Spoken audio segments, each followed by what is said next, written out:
Hello again, everyone, and welcome back to the front line with Joe and Joe. Joe Pasillo, as always, joined by Joe Resinello. And once more, dear brothers and sisters, let us go in to the breach on the Veritas Catholic Radio Network, 1350 on your AM dial, 103.9 on your FM dial, serving the New York City metropolitan area, spreading the truth of the Catholic faith. We would ask you all please to download the Veritas Catholic Radio Network mobile app so that you could have access to all of our station's content, not just the front line with Joe and Joe. Joe Resinello, did you know that Bishop Caggiano's podcast is in the top 10% of podcasts in America?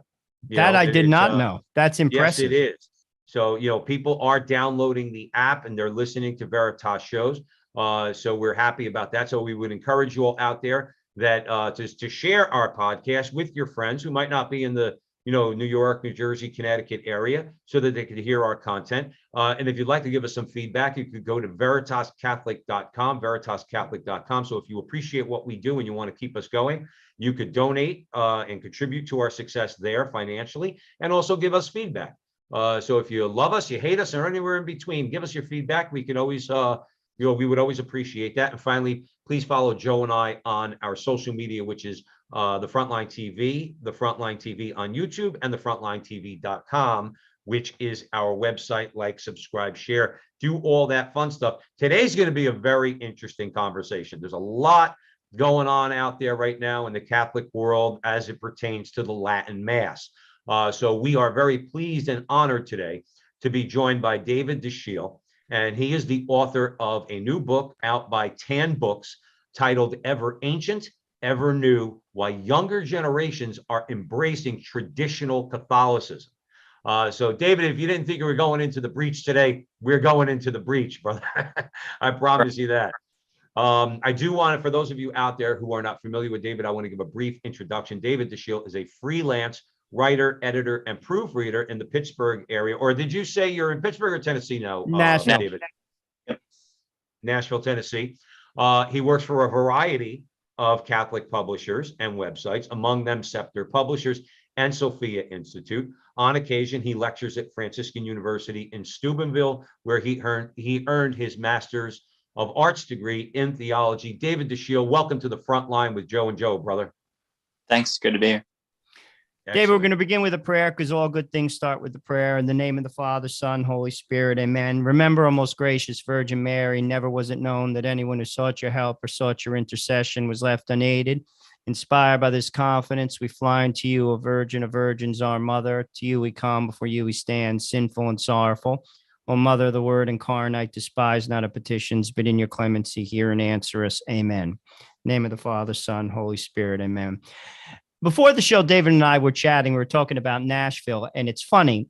Full disclosure, I do not go to Latin Mass. I go to a Novus Ordo Mass, but I did go to Latin Mass in Nashville, Tennessee. Interestingly enough, it was a Sunday. I was staying at the Marriott, the Courtyard, around the corner from Broadway, not far from Tootsie's, that famous bar.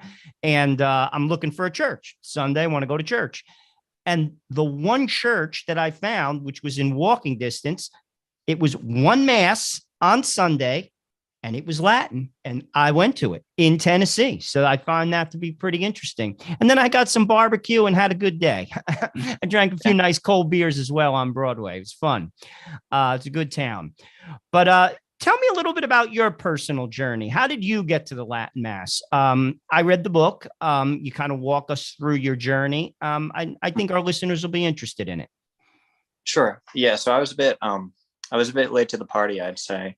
I grew up a cradle Catholic, and my parish at home in Baltimore, Maryland, was sort of lukewarm, sort of hokey. You would think a typical parish at that time. And I learned the faith. I went to religion class. I went to Mass every Sunday. My mother was very faithful in that regard, but I didn't know too much about it. I just kind of knew the basics. I'd heard about the Gospels, read some of those, but didn't really know the meat of the faith, the why behind the church and the sacraments and that sort of thing. But it was enough to keep me going. It was enough to keep going. Somebody like me who's into routine and religion and that sort of thing, who sees the value in it already. And so by the time it came to choose a college, I had wanted to go in for either music, playing percussion or something like that, or theology, maybe being a youth minister at the time. And so I went to Franciscan University of Steubenville and got more and more into my faith and started to realize that there's a lot more here. There's a lot more meat here. I hadn't really heard much about the saints. But I also realized that during my time at Franciscan, I hadn't heard much about the church before Vatican II either. I was learning a lot about the church especially, but there was a lot of references to Pope Benedict XVI, John Paul II, who are great, but it's not all the church is. So I started to kind of investigate a little bit. And this was part of kind of a general dabbling in different spiritualities, that sort of thing. I hadn't heard of the charismatic renewal or praise and worship music. And so I did those sort of events, but I also did more traditional things, or considered traditional, the rosary, adoration. And then during my last year at Franciscan, my last couple of years, I started going to Latin Mass. They had it just once a month there. It's a high Mass, and then once a month is a low Mass. So I started going, and at first it just appealed to me on a more natural level. I went in and I could see that, okay, everybody's facing the same direction. The servers really seem focused on what they're doing. There's a little bit more silence here. I feel like personally, I can pray a little better. I can contemplate a little better, meditate. There's more of that silent atmosphere. And then there's a seriousness about it. Everybody seems to know that something important is going on. I can't really understand all of it. I had some Latin background, but I couldn't understand every word. But I at least knew that everybody seemed to be serious about the event that's going on. So that kind of drew me in. And then as the years went by, I graduated, became engaged to my now wife, and we moved to Nashville, Tennessee, where we went to the church you probably went to, because there's only one or two places that offer the Latin Mass here, Church of the Assumption. And they, at the time, so now they have all Latin Mass except for one English Novus Ordo Mass. At the time, it was kind of reversed. They had, I think, 2 Latin Masses a week. And so we would try every so often to go to the Sunday Latin Mass. And they had a little potluck afterwards, the first Sunday in the month. And there we met some really good, close friends who just basically taught us that people who go to Latin Mass aren't crazy. And so that kind of softened us a little bit there. And we started to become more and more attracted to it just as a form of worship. And then that kind of cemented a year or two after that. When we moved to Pittsburgh for a couple of years, I was working as a liturgist, learning some things about that, reading some liturgical documents, but also reading some more theological things about Latin Mass from people like Timothy Gordon and Dr. Peter Kosnevsky. And those really answered the final questions I had. So first, it was kind of an attraction to this beauty and the form of worship. And then after that, I got the reasons that explained, oh, actually, this makes theological sense, which hit hard with me, being someone who got a degree in theology and wanted to work for the church. David Dashiell is joining us here at the front line with Joe and Joe Pasillo, Joe Rossinello, Way in the Breach on the Veritas Catholic Radio Network. The book published by TAM Books that David has written is ever ancient, ever new, while younger generations are embracing traditional Catholicism. David, I want to make a point and segue into my next question. Joe and I detest camps in the Catholic Church. You alluded to a little bit of it, where you have one group of people, let's say one camp, I don't even think they know if a church existed before 1965. Okay. I mean, I know it sounds like I'm joking, but I'm not. It's like when you talk about the things we're talking about today, there's another 1935 years that you have to account for in church history. That's one camp. Then you have the other camp that says nothing after 1965 is any good. Joe and I detest both of that. Okay. But I will say this. All right. And also when it comes to the Mass. Okay. I happen to go to Latin Mass because I think my wife and I went, and we're naturally drawn to it, and that's where we've stayed. And that's fine. I'll go to any Novus Ordo Mass. My larger point is that, and again, there's, great Catholics in the Novus Ordo, there's great Catholics in the TLM, and there's some, not so great Catholics, if you want me to put it like that. My larger point is that there is, though, a problem. From an objective point of view, without getting into any camps, okay, there is a problem since Vatican II. And as Joe Rossinello likes to say on the show all the time, okay, as Jesus said, we will know them by their fruit. And the fruit of Vatican II is this. This is a statistic I think should alarm people, that we're talking about 60, 70 years or so since Vatican II, something like that. It's and approximately 460 million Catholics have left the faith in that time. That's horrible. We must look at Vatican II, because that's a tremendous, tremendous drop off. I'd love your thoughts on that. Sure. Yeah. So I first want to say that I'm with you too as far as camps go. I hesitated to call myself kind of a traditional Catholic, even in the book. I just don't think it describes it well enough, and it kind of puts people into a box.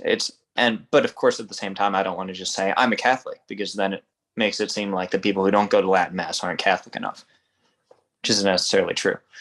So there's that to get it out of the way. But I agree, there's been a problem since Vatican II, and it's not necessarily the council's fault, but the council was the occasion for a lot of it in this sense. So I think that, and you can say different things about the intentions of different bishops going into the council, different experts who advise those bishops, cardinals.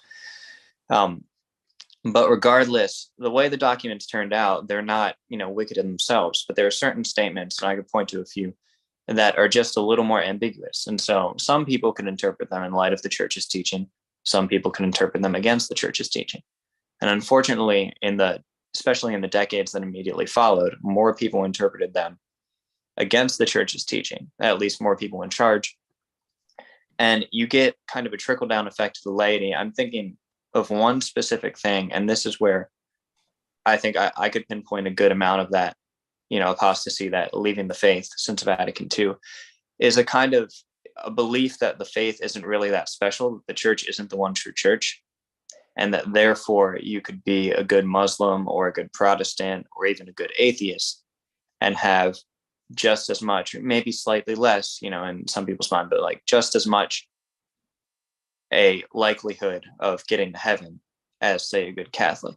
And so when you get that attitude, whether it's implicit or explicit, you end up kind of deafening that evangelical impulse, and you end up having less fervor for those things that are specifically Catholic, like the sacraments and the Mass.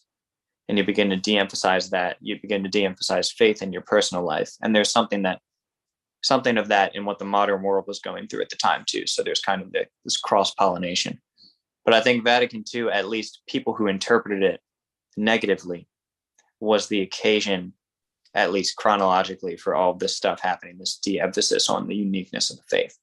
And so if it's not that unique, why not choose something that appeals more to your personal tastes or seems to make you more happy in the moment? Well, I could say this. It makes sense. Like in my walk as a Catholic, I'm 51 and I've been practicing since I'm 22. I've seen a lot of different things, a lot of different orders, both good and bad. What I have found is those who stick to the vine bear fruit. It comes down to that. I've said this on the show time and time again. Being Catholic is painting by numbers. It's not your church on the right or on the left. And it's not for you to determine what the church is. It is for you to follow what the church teaches. With that said, I'm not a canon lawyer. I have not read all the documents on Vatican II, but I have heard what you just said, David, in fairness to what you said, that there are statements in the documents that are ambiguous. I work in a legal capacity. And to be truthful with you, they should be tightened up. If there is trouble coming from a statement, then tighten it up.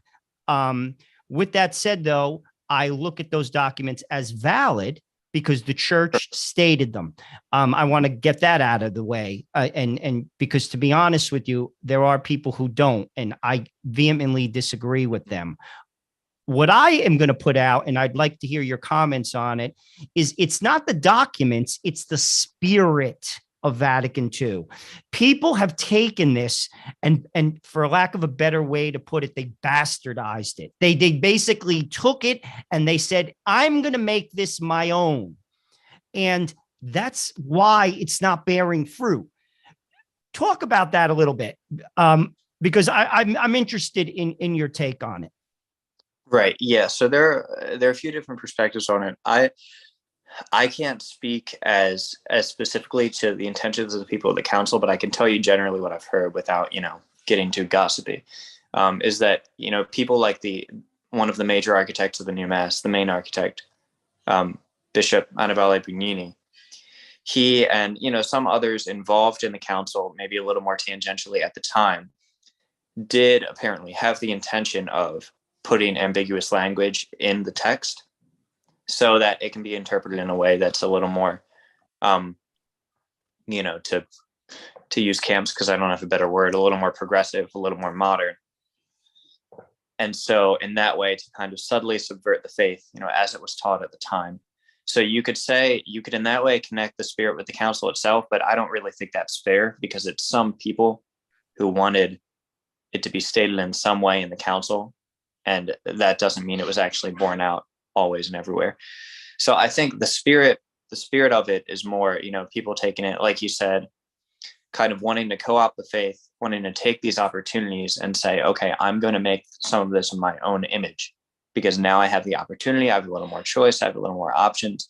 And maybe you could tie that specifically to individual priests if you want to get a little more detailed, because the new Mass, which was, for the council, it came after. It's not Vatican II, but it is, it's attempting to be faithful to the spirit of it.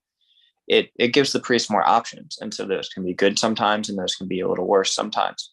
But at some points, it leads to the implicit attitude of the priest where, okay, I have a little bit more control over the Mass, over the liturgy. So if I have a personal preference today and the choices allow for that, I should go with that rather than potentially what I think is, best for my flock or what honors the Lord more. And so that's the perspective from the priestly angle. But then from the angle of the laity, you see the approach of Vatican II, which is to engage the modern world, which is a good one. But for many who aren't discerning, it can be interpreted as becoming the modern world or becoming more like the modern world, taken without any sort of prudence or discernment of, okay, what are the good elements in the modern world? What are the bad? And so once you get to that point, you have, from a lay perspective, people, maybe youth ministers, for example, saying, well, we should just make the Mass more attractive. We should add all of these modern things, add all of these things that other congregations are doing that are attractive to people. And that's the good we're looking for, just to get people through the door, rather than, as you say, to stick to your roots, to be faithful to the vine, to be faithful to Christ. Absolutely. David Dashiell is joining us here at the front line with Joe and Joe Pasillo, Joe Rossinello on the Veritas Catholic Radio Network. And man, are we in the breach. We're discussing David's new book, Ever Ancient, Ever New, Why Younger Generations Are Embracing Traditional Catholicism. I have one comment, David, then I want to get to the Latin Mass, okay? And let's talk about some positive things.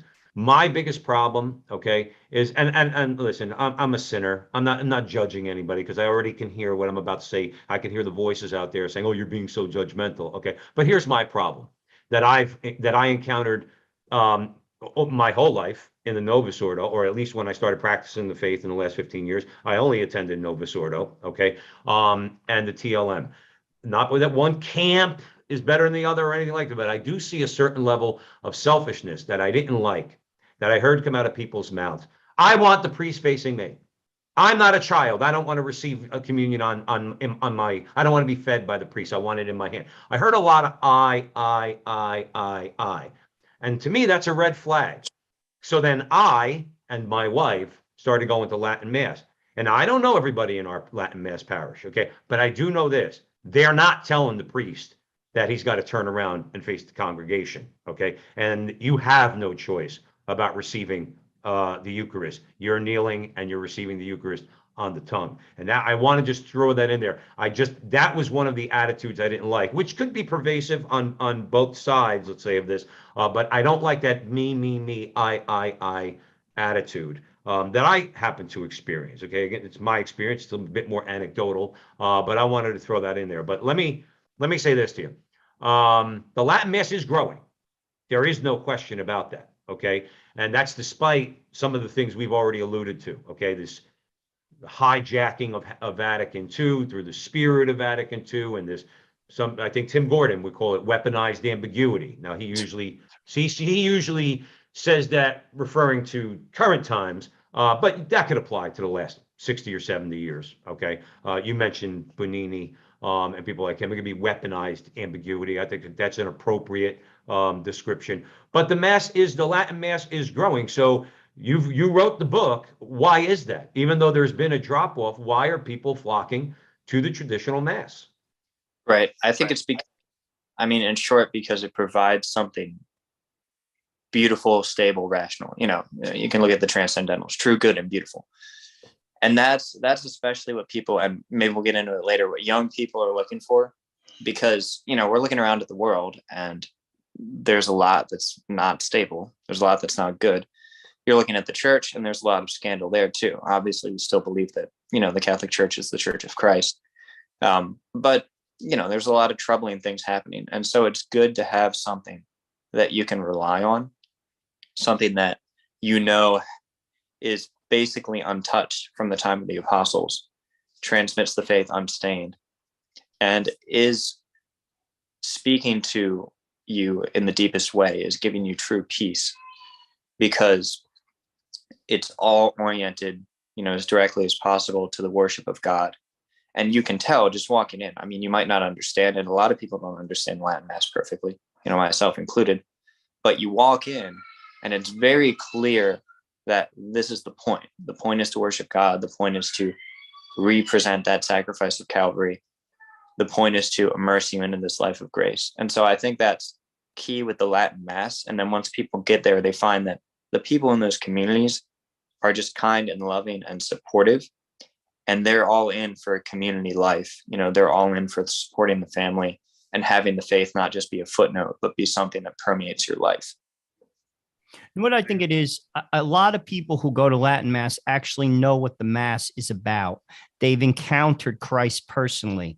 And in many cases, which again, it's not my opinion, it's Pew research saying that only 30% of Catholics believe that Christ is, body, blood, soul, and divinity in the Eucharist. That is a fundamental belief as a Catholic. And if you're missing that, you're obviously not going to take the Mass serious, no matter what Mass you go to. But most probably you're not going to go to a Latin Mass, because you're not going to, in your head, intellectually connect why the priest is not staring at me, because you don't understand the fact that Christ is here, as in physically. I really wish David, we talk to a lot of people. And this is one that the bishops should be listening to. This conversation, they should be listening to it, because people are missing something. And if you ask me, and I'm not going to bishop bash, but this is a very important thing to get. The Novus Ordo Mass can be very beautiful, and I've gone to many that are. I always point to EWTN. If you ever want to watch a good Novus Ordo Mass, I think they do a fantastic job. Again, I didn't go to the Gregorian, if I forgive me out there, if I missed something, but just visually speaking, I think it's very respectfully done. And it's reverent. Sadly, a lot of them aren't, but people are missing that encounter. And that's what we have to work on, I think, as a church. We have to invite people to that encounter. And eventually, if we get that, I think our church will improve, from the cardinals right down to the people in the pews. Mm-hmm. Any thoughts on that, David? Yeah, I agree. I think that's the case too. And when I was in Pittsburgh, I did work for, about a year and a half as a liturgist for 4 different Catholic churches that merged into one. And you can see that, in the Novus Ordo as well, there are Catholics that are committed to the faith, and they understand, a theme of what we've been talking about is that, essentially the Mass and the faith, it's not about us. It's about the church Jesus Christ founded. It's about worshiping the Lord, worshiping Jesus Christ. And there are people in the Novus Ordo who realize that as well. And I think, it's kind of a hard pill to swallow sometimes, because, it's legitimate in many areas of life to want some choice, to want to have your preferences engaged in that kind of thing in a healthy way. But I think it's something we need to do more work on as a church, to realize that your religion and the Mass, and precepts of the Lord and that sort of thing aren't really a place for what you want and what you desire. Now, ultimately, they're going to fulfill your deepest desires and bring you peace. But I think that's the attitude we're aiming at, whether it's Latin Mass or Novus Ordo, that I need the Lord and this isn't about me. Oh, you're right. Absolutely. David Dashiell joining us here at the front line with Joe and Joe. I want to say I just moved to Scottsdale, Arizona, and my wife and I found an FSSP parish. Okay. I think my actually went there for 7 months or so before we got married. In Scottsdale or Phoenix. Yeah. So we found an FSSP parish, but we've attended because we have friends here, one of whom's a deacon, and he's assigned to a parish. Okay. It's Novus Ordo. I went to a Novus Ordo here. I think it's St. Bernadette's. Okay. I might as well have been in a Latin Mass. It was Novus Ordo, but the whole Mass, all the hymns, Latin, the Gloria, Latin, the Sanctus, Latin. Okay. The Our Father was the only prayer that we prayed in English, because a lot of people don't know it. Okay. But a lot of people, they knew the hymns, and I'm saying to myself, this is the Reverend Novus Ordo Mass. I pointed it out to Joe Rossinello, David. And I said, if every Novus Ordo Mass was like that, with the reverence, okay, there wouldn't be too much of a discussion going back and forth. And those kind of camps that we were talking about earlier, because nobody can accuse that pastor of having celebrating Mass that's not reverent. It was completely reverent, and it was very beautiful. And yes, it incorporated a lot of the Latin, and we appreciated that.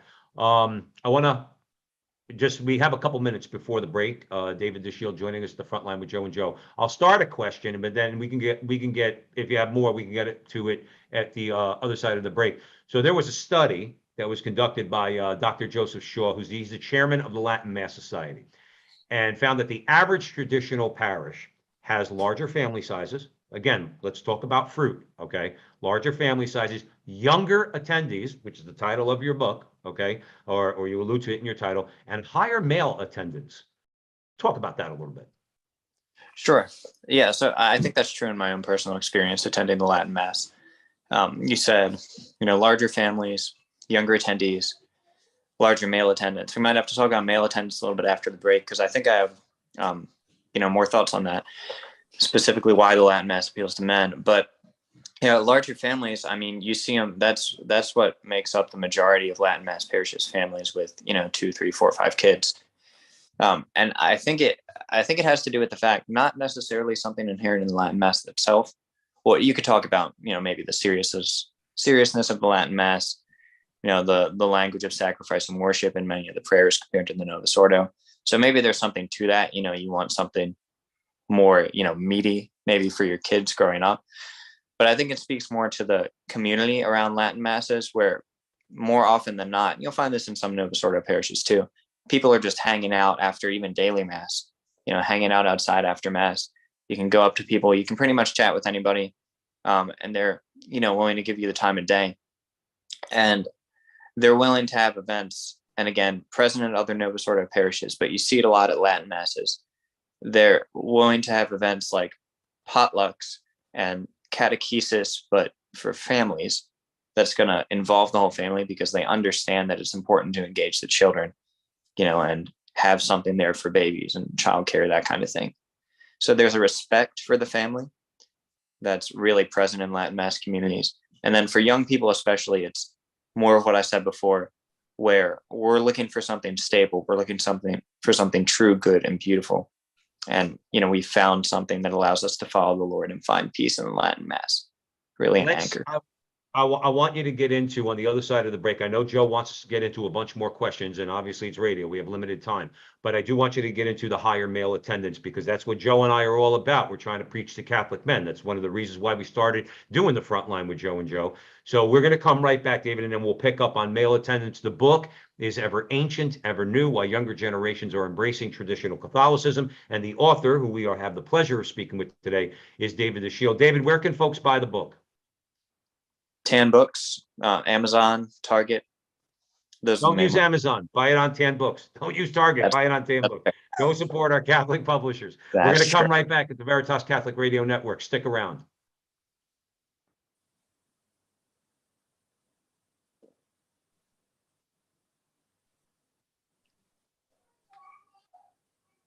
Welcome back, everyone, to the front line with Joe and Joe Pasillo and Joe Rossinello, and we are in The Breach on the Veritas Catholic Radio Network, 1350 on your AM dial, 103.9 on your FM dial, serving the New York metropolitan area. And please be sure, wherever you are, to download the app so that you can have access to all of our station's content and share that app with your friends. The author is David Dashiell. The book is Ever Ancient, Ever New: Why Younger Generations Are Embracing Traditional Catholicism. Before the break, we started talking about a study that was done talking about the Latin Mass having larger family sizes, younger attendees.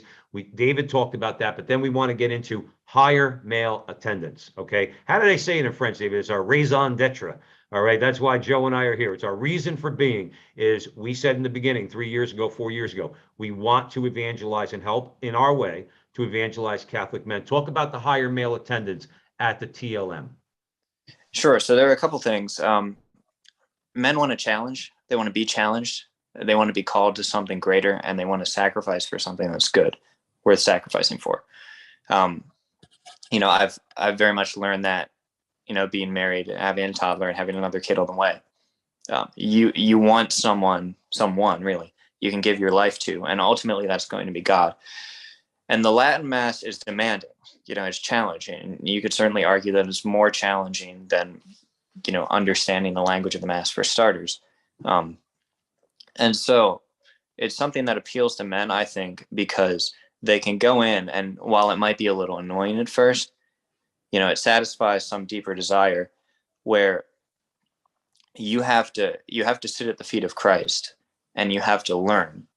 You have to discipline yourself. And the prayers often, they speak more of the focal point of the Mass, the proffers. They speak of sacrifice, they speak of worship, they speak of adoration of the Lord. And then the readings, they speak of these particular moments in the covenant. They really highlight the lives of the saints. There are more feast days celebrated in the Latin Mass calendar.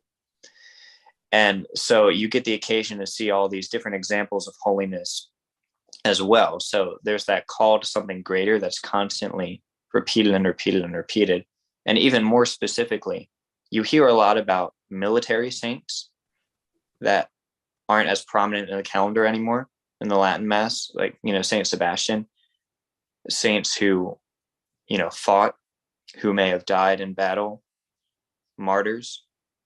And those are real examples of virtue, especially for men who want to give their lives, whether it's, physically, spiritually, or both, who want to give their lives for someone and ultimately for God, who want to be called to deny themselves for the purpose of that greater goal.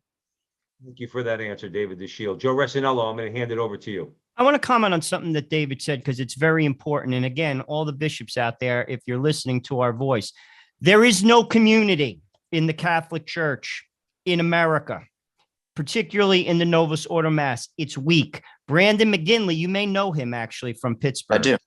We've interviewed him a number of times. He wrote the book, The Prodigal Church, and he talks about, I read that book. He talks about the lack of community. And now you're talking about community in the Latin Mass. That's a good thing. You see, Catholics, I say this to my wife all the time. Now I'm going to rant, but I have to say it. We're like everybody else. Even if we go to church, we have to hang out. We have to have community. We have to take care of each other. Now, I'm not saying you exclude others. Oh, no, we're to be leaven in the world, but you got to kind of hang out. And I live, David, just so you know, near Jewish communities. I live near New York City. There are Orthodox Jews. I grew up next to them. Obviously, we don't agree theologically, but I respect them. They take care of their own. You'll never see an Orthodox Jewish kid in a public school. Never. Why do we send our kids? Here's another thing, you bishops out there, if you're listening to my voice. How could regular people afford Catholic schools? How? You got to be rich. Major issue. How? Major How are you issue. going to do it? That's not the case in the Jewish community. They get it. We don't. We got to work on it. I just want to comment on that, because I got to. No, you said you were going on a rant, Joe. That was a good rant. No, though. but I it's like the truth. You It's got the me truth. supercharged, brother. But it's the truth. And people want, like what you're talking about, talk to people. In fairness, David, too, I have a very good friend. He's one of my children's godfathers. He goes to the neo-catechumen way. I don't go to it. He does. They do that. They have community. They have and frankly, it bears fruit. Those families, 10 kids, 8 kids, a lot of Hispanic families. Obviously, it started in Madrid. I believe it was Madrid. I know it's in Spain. Anyway, they have that. The Latin Mass has that. It's missing in the Novus Ordo Mass. It's got to improve. Mhm. No question about it. Let's talk about the book itself. Now that my rant's over, I had to get that off my chest. I'm sorry. Now that It's like anything else. Sometimes I would never accuse you of being disrespectful. That was not a disrespectful rant. You're saying the reason why we're having David on the show is because there is an issue. There's a problem, whether it's not being able to afford Catholic school, being forced to put your kid in the Marxist indoctrination centers known as the public schools. Okay, there's a major problem. There's a major problem in the church, and so for you to go on that rant, to me, it was wholly appropriate, completely appropriate, because what you said was the truth. So I cut you off, Joe. Go ahead. Now I want to talk about the book, because in your book, and I did read it. I have it right here. Tan Books was kind enough to send it to me. You kind of put little like essays together. You have Shugel of Pachamama fame. You have Tim Gordon, his wife wrote one. Then you have some unknown folks. Joe, sorry. When I think of Alexander Shugel, that's all I can think of. My mind is I love that guy. When Pachamama went into the Tiber, okay, I gotta say I got a charge out of that. So no, he's he's a good guy. And to be honest with you, and we were talking about this before the show, David, I found him to be very balanced. I've listened to interviews with him. He's not like a lunatic. Like he's a very balanced, kind, and intelligent person. But you have him in the book. Talk a little bit about some of those essays, because they're different. I mean, you have like a girl who was, I think she said she was like into Wiccan, and now she's going to Latin Mass. Then you have like Tim Gordon, who takes it from an intellectual perspective. Then you got Shugel. He's in Europe. Talk about like, some of the more, I don't know, like interesting stories that our listeners may, really want to go out there and get the book and read. Yeah. So that's generally too, that's the idea. The idea was to bring people from all over the world and with different stories together to tell those stories about how they came to the Latin Mass. And fundamentally for different reasons, but fundamentally to tell people and to show people that, we're all just seeking Jesus Christ. And that's why we all came to the Latin Mass, and we found peace in Christ there. And we're not a bunch of crazy, not socially well-adjusted people. But yeah, I think there are definitely some interesting stories in there. A couple, college friends of mine wrote chapters for it as well. My friend Kenny Alexander, his story is very interesting because, he grew up kind of deep into that secular lifestyle, doing drugs, football was his life, that kind of thing. But then he got hit hard with the faith by seeing I think it was a cousin of his, come back from Franciscan University and just being at a family gathering and asking him point blank, because that's the kind of guy that Kenny is. Why are you so happy? What is it that is giving you this peace? And, he says basically that the faith and the sacraments have given him peace. And that sets Kenny on a course, with a little stumbles along the way.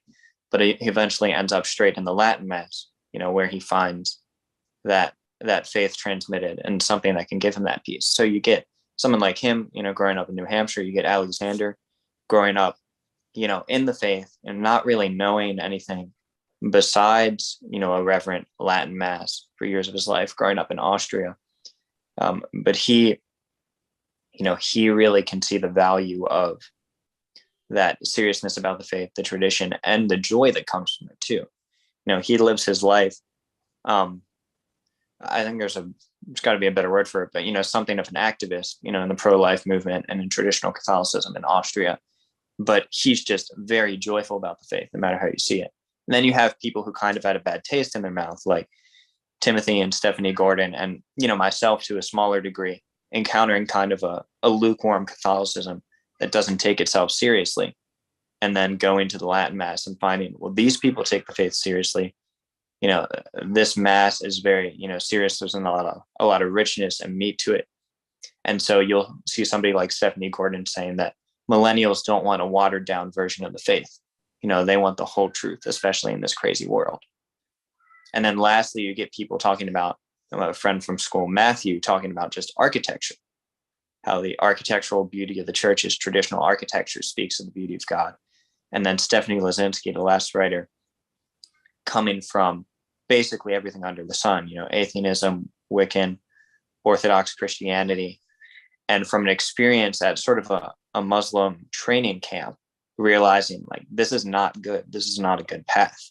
And I need to turn to Christ because he has the path that's really going to make me happy. Absolutely. Absolutely. David Dashiell is joining us here at the front line with Joe and Joe. We are talking about his new book, Ever Ancient, Ever New, Why Younger Generations Are Embracing Traditional Catholicism. That is available at TAM Books. I'm going to probably butcher this, so let me say that I'm paraphrasing C.S. Lewis, okay? But basically what his idea was, if you are on the wrong path, okay, you have no, and you know that you're on the wrong path, you have no option other than to stop where you are, turn around, and go back to where you came from. There's no go this way, go that way, or keep moving forward. And he described that person who has, I think, the courage to do that as the most progressive person. Because the path that you're on, and people say, oh, I'm a progressive. Well, if you're on a really bad path, as Joe Bressanolo alluded to, if we're bearing bad fruit, we must have the courage to stop, turn around, and go back to the starting point. Now, the reason why I bring that up is this. One of the overarching themes of your book is the path forward for the church is her past, to go back to ABCs, to fundamentals, okay? Flesh that out a little bit for us, David Dashiell, at the front line with Joe and Joe. Sure. Yeah. So that is basically the major theme. And it's not, I think there's a misunderstanding out there, a big misunderstanding about people who attend the Latin Mass and, might call themselves traditional Catholics, that we're just looking for something old because we like old things. It is called the Old Mass. Still trying to think of a better term for the Latin Mass too, but that's not really the case. It's not so much that things are old and therefore they're good. It's we're looking for the faith of Christ, given to the apostles, who then ordained bishops to carry on that teaching of Christ, to carry on that worship of God unstained, that started out with, these big major institutions of the liturgical rites, which then slowly developed over time until they became more and more refined, more and more faithful, through the work of the Holy Spirit through the centuries.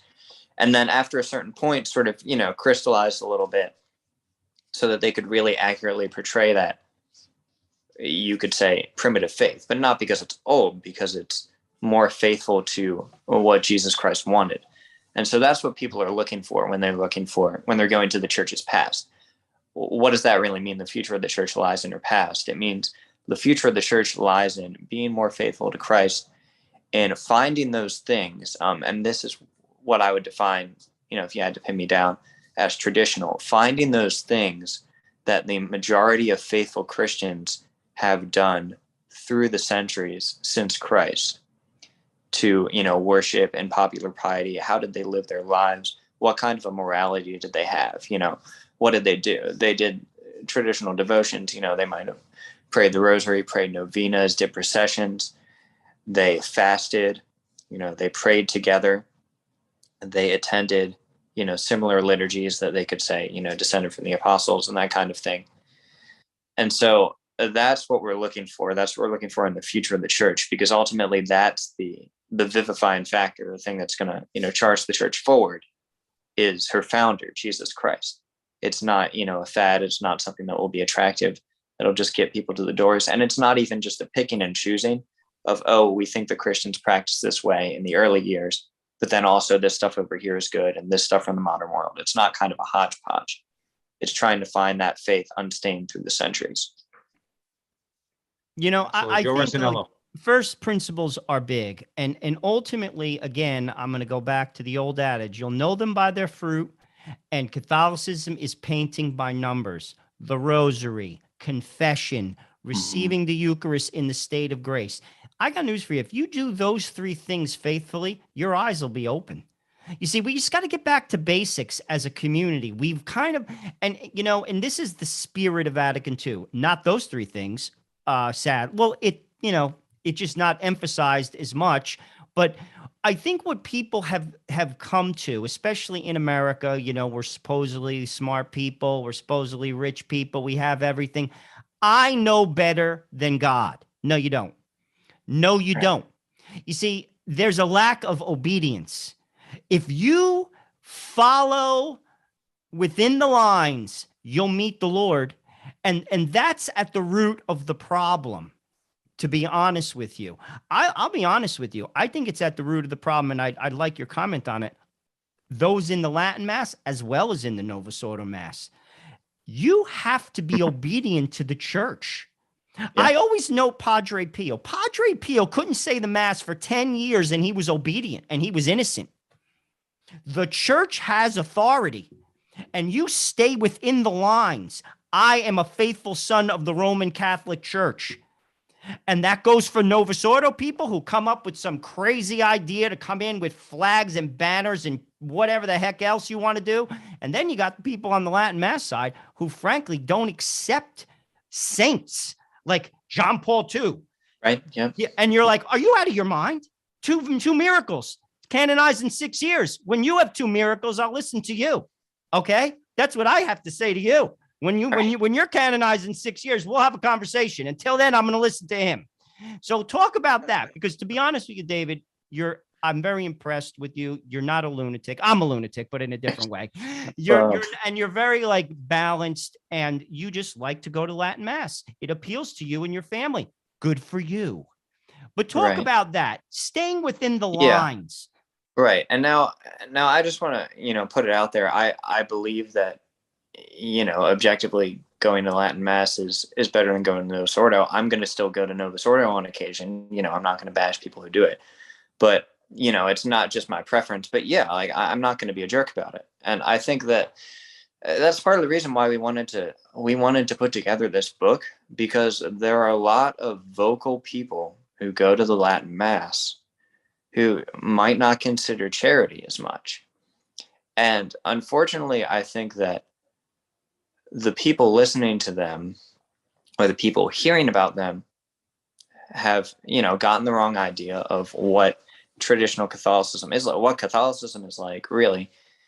And that's bled into, bishops, priests, potentially the Pope has some misunderstandings about those who attend the Latin Mass. And so we're just trying to set the record straight, saying, well, we're not crazy here. We do have some problems. We have people who, may not have some respect for others, who have a triumphalistic attitude, who seem to think that, they're the only ones in the true church.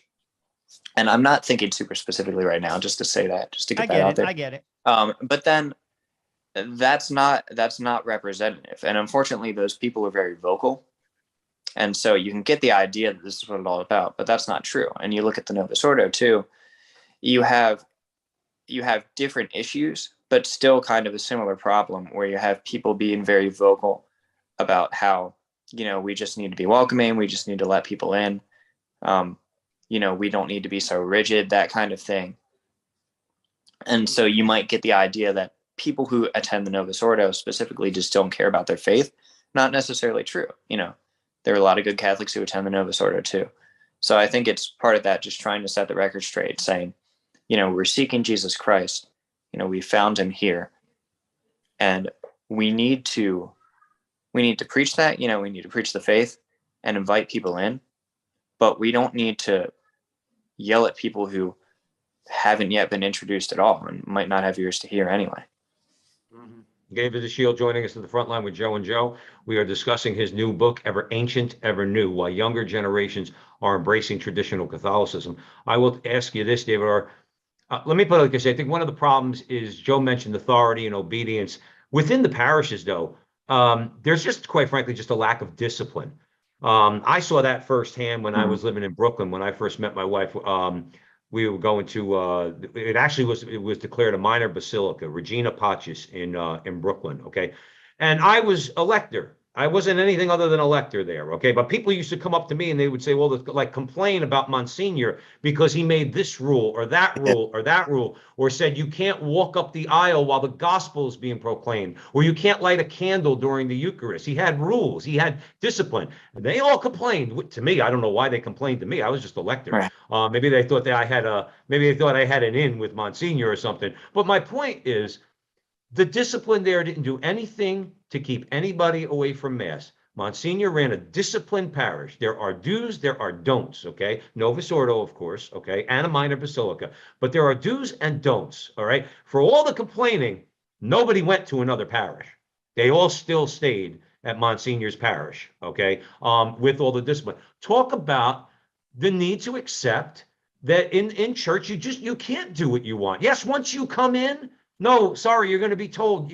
We know that we welcome you back, but you can't wear sandals and you can't wear shorts. And I was one of those guys, so I'm guilty. Right. Okay, but I was told in a loving way, you're not being very respectful. All right.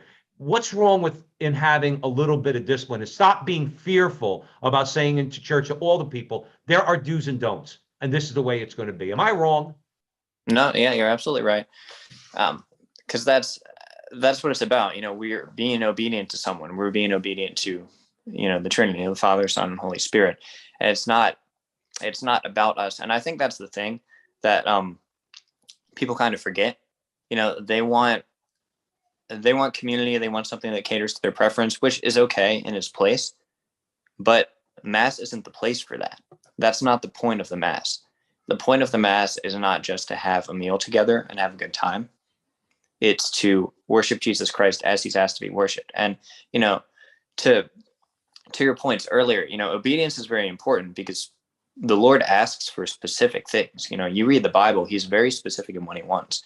Even in the Sermon on the Mount, which, you could see as kind of, revolutionizing things, which I don't think is exactly fair, but like you actually read that and he says, it was said, thou shalt not kill. But I say to you, and you think, oh, maybe he's going to revise things a little bit. No, he's actually calling you to something more strict.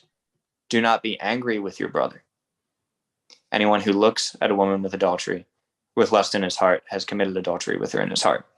Things like that. And then back in Exodus, when the Lord is telling Moses how to make the tabernacle, he's real specific of the measurements, the materials, all of that, because the Lord knows, having created the world, that certain things worship him better than others. And if the point of going to church is to worship the Lord, which is ultimately something very good for us, we've got to respect that, and we've got to be disciplined enough to listen to those in authority, whether it's a priest, a bishop, or the Pope, and say, okay, this is ultimately for my good. And even if I don't have that in mind, ultimately this is to give God glory, which is the purpose of my life. It's not supposed to be about me. And it might hurt because it is kind of painful sometimes to have to be obedient, have to be disciplined. But that's ultimately why we're there, to give glory to God. And I think you could say a similar thing, a point I may not have sufficiently addressed in the Latin Mass communities. There are some, and there aren't many, I wouldn't count myself as one of them or identify with them, who have splintered off, who have been disobedient in that way. You said before, you don't leave the church if you have a problem with that sort of thing. You want to be disciplined, you want to be obedient. And unfortunately, some who have gone too far in, disobedience to the Holy Father, for example, have left the church and said, well, nowhere does it right. I'm going to believe that we have no Pope. And they're a little more nuanced than that, to be fair, but it's still not the right attitude and not the right approach. Right. Joe Rossinello, we have probably about 4 or 5 minutes left, Joe. So we got time for maybe one, maybe two questions. I want to just read something. I'll be honest, guys. It comes from an encyclical, which was in Latin, and I didn't include it because I would have butchered it. So I just kind of got the quote. So I'm just going to read it. And I think this is the way forward. It says, the very testimony of their Christian life and good works done in a supernatural spirit have the power to draw men to believe and to God. For the Lord says, even so, let your light shine before men, in order that they may see your good works and give glory to your Father who is in heaven. I always remember this because, someone said this to me a long time ago, and like a priest, it stuck with me. Jesus is not found in the front of the church. He's many times found in the back, and he's broken and alone. And if you go to him in the back and take him by the hand, he will bring you to the front of the church. We have to do this. No one is going to join a club with a bunch of grumpy, nasty old men. We have to be joyful. And Jesus was joyful, and Jesus was good to people. And you Mhm. will know them by their fruit. And I say this on the show all the time, and I love your comments. Saints will change the world, and only saints will change the world. We have to live our life radically and strive to be saints. And I think that's the problem in the American Catholic Church. There's not enough people who will live radically and want to strive for and be saints. And if we had that, there is no problem in the American Catholic Church. What's your thoughts on that? Yeah, I agree. And I think it speaks to, kind of coming back full circle. Ultimately, yeah, saints will change the world. The problem with the Catholic Church is that we need saints. And what does that mean at its root? We need God. We need God to change us. He's not just a footnote. It's imperative that we rely on the Lord, that we understand that he needs to permeate every aspect of our lives. And so I've been saying a lot, during this interview, during this show, that the Mass isn't about us, religion isn't about us. We have to look at the positive side of that. We need the Lord.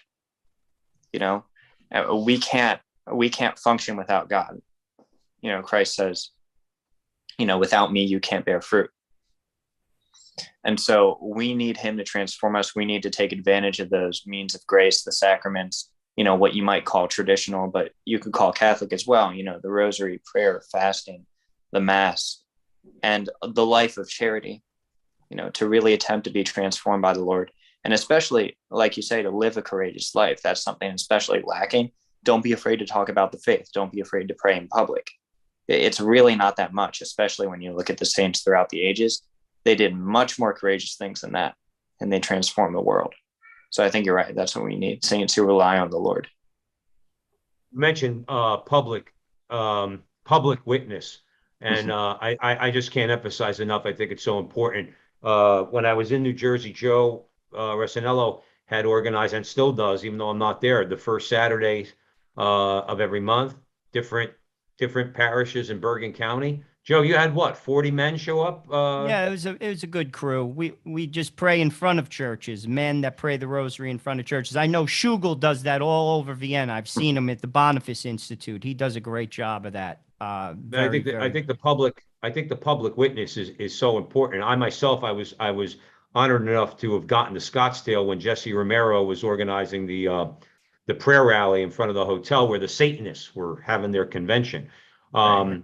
Talk about the need for about maybe 30 seconds or a minute. I want to give you time for it to let people tell people about the book again one more time, David, and where they could buy it.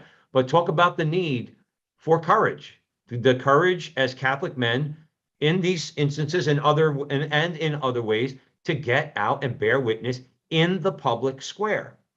Right. I think it's huge. I mean, because basically what you're seeing is those who would oppose the church, who would oppose faith, period, are extremely courageous, are extremely vocal. They're running institutions. I was about to say practically, but no, in reality, they're running institutions. And we need to do the same thing. We need to get in the public square. Like, yes, we need a home base. We need to cultivate the faith in our families, but then we need to go out and we need to share it. And we need to be just as courageous. We need to be more courageous than those who are attacking the faith. We need to defend it because it's something that brings true peace and joy and hope. It's something real. It's something tangible. That's a great place to end the show. David, where title of the book and where folks could buy it? Sure. Ever Ancient, Ever New, Why Younger Generations Are Embracing Traditional Catholicism, Tan Books. Tan Books, that's right. Tan Book, not Amazon, not Target. Tan Books, that's who we have to support. David Dashiell, thank you so much, brother. I'm sure we're going to have you back on the show. We really appreciate it. It was a great conversation. We want to thank you all out there for joining us at the Veritas Catholic Radio Network, 1350 on your AM dial, 103.9 on your FM dial, spreading the truth of the Catholic faith to the New York City metropolitan area. Make sure you download the app at the Veritas Catholic Radio Network mobile app, and please follow Joe and I on social media at the Frontline TV on YouTube. And remember, until the next time, that our conversation is your conversation, and that conversation is going on everywhere. We'll talk to you soon.